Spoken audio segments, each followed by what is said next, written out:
Joined here by Maisam, who's from the Stanford Solar Car project. How have you gone today here at scrutineering?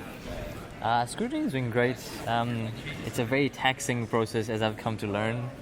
It was very beautiful to see all the teams here and just meet all the people, who've spent as much time on this one thing as we have.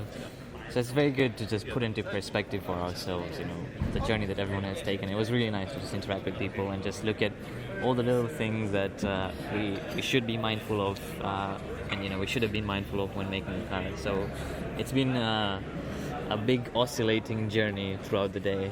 So for your team, we're still having the results come through on the scoreboard, but from that comment about it being a very oscillating type of day, it would seem that there's a few things for the team to go back and work on.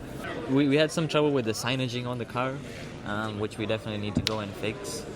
That was, one of those things which we'll have to spend a lot of time on. But other than that, I think the team has done a good job at ironing out the kinks that we had, because we had some trouble earlier, like a month or so ago, where we had to make the connection to our motor controllers better and just get better motor controller. But since then, I think the team has done a good job putting things together and getting to where we are right now. So we feel decently confident about the way forward and how we're going to perform in the race. It's a bullet-shaped car, and it's a very stark black mamba, as you've called it, this year. The journey from release of regs to now, how has the team found it? What are some of the challenges you've had along the way? Yeah, I think the decision to settle on the bullet design was one of the biggest and the one that took us a lot of time. It's never been done by Stanford before, especially in the configuration where the driver is not in the middle, which is what we've seen a lot of bullets in WSC do.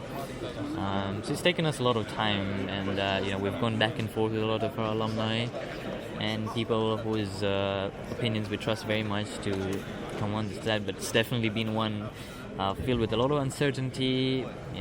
A lot of us, this is the first time we've worked on the car, and we've just come a very long way with all the design decisions we've made.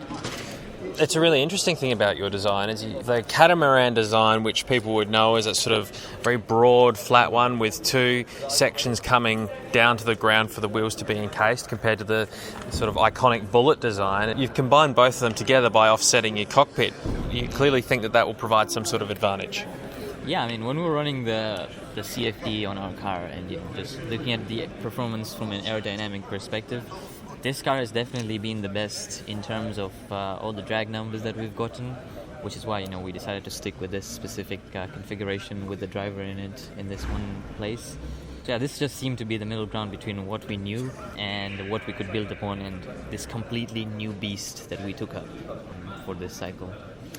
The journey from here for your team, so you'll obviously go back and work on the things that need to be done to be represented, but your preparation going into this event, you're obviously a university from California, so the conditions that you live and breathe every day over there are not going to be too dissimilar to what we're experiencing here in Darwin at the moment, and then later on the route towards Adelaide. So acclimatisation is probably not a big issue compared to, say, some of the European teams. Yeah. So what does your team focus on in terms of preparation for the big day?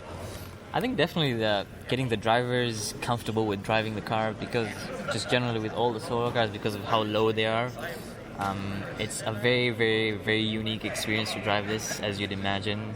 Going at the speeds that we're going at. So just getting the drivers used to that and used to the feeling of being in this very small space for a very long time in the weather conditions, that's definitely been one of those things that we've had to spend some time preparing. Just getting the team convoy ready, radio etiquette, we've practiced, we've spent some time practicing that.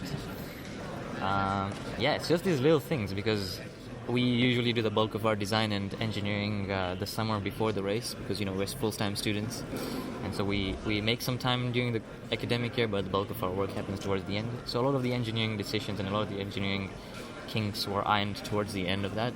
So our big focus in Australia has just been go on the road as much as we can and get the drivers comfortable to it. So I'm one of the drivers this cycle, and Gunpoint Road has been a very good experience for us, because there's a lot that the car handles very differently at high speeds, and this is not the kind of thing that is inherent to the car, but it's just something drivers need to get used to. So for me at least, because of how when you're moving at really high speeds on the road, you're often tempted to hold the steering wheel very tight just to balance the car.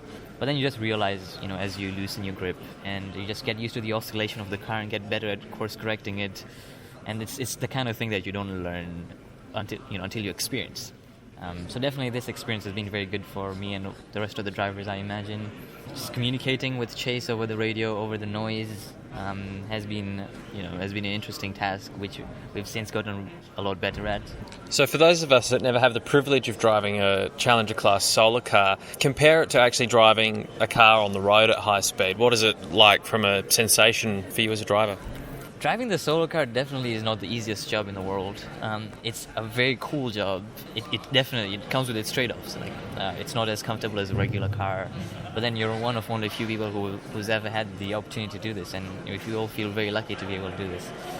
But yeah, solar car is very low, so you feel every little bump on the road. The terrain is very noticeable from where you're sitting. A lot of your speed decisions are made by the strategy group, which is usually in the chase vehicle. So yeah, it's very surgical. A lot of the priority is for the driver to be able to maintain their course and make sure that they have a good understanding of the road around them. But a lot of the decisions in regards to the strategy, how fast the driver needs to go, is all this really hard thinking is done by the chase team just to keep the driver as focused as possible. It's the kind of job that, usually when you're on a long drive, you often get tired and bored of what's happening, but with a solo car, you always have to stay sharp to be able to make sure that it's going on the path that you want it to. So it's definitely a very, very unique experience, one that takes a lot of getting used to, which looks like a lot of fun, but only in hindsight. Well, and on that, I think we'll end it there, and good luck for the rest of the week. Thank you so much.